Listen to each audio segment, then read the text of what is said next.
Tim penyidik Kejaksaan Negeri Sanggau menetapkan 1 orang tersangka dalam perkara tindak pidana korupsi pembayaran tera ulang di wilayah Kabupaten Sanggau dari tahun 2020 sampai dengan 2023.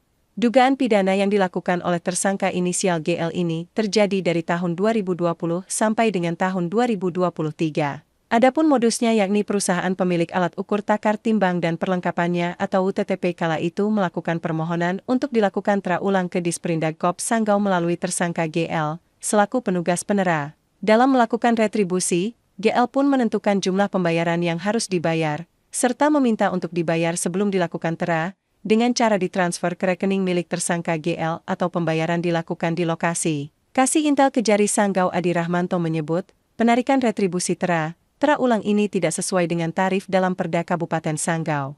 Sehingga jumlah pemungutan yang dilakukan oleh tersangka GL dalam kurun waktu 4 tahun mencapai Rp477.773.500. Sementara retribusi yang disetor ke kas daerah hanya sebesar Rp362.370.508. Karena tersangka GL yang merupakan ASN di lingkungan Pemkab Sanggau ini pun ditahan selama 20 hari ke depan di Rutan Kelas 2B Sanggau. Untuk proses penyidikan saat ini masih terus berlangsung. Kita akan terus mendalami apakah ada pihak-pihak lain yang akan terlibat di dalam proses perkara ini, dan tentunya teman-teman penyidik masih bekerja keras dan untuk mengungkap bagaimana benang merah dari seluruh penanganan perkara.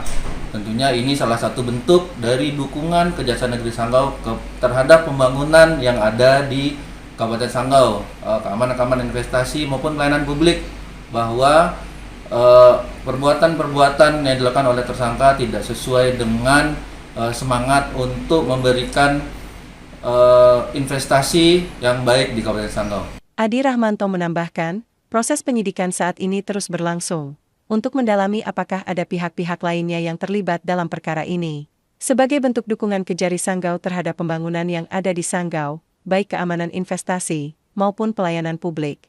Dari Kabupaten Sanggau, Theodardus Pontivi memberitakan.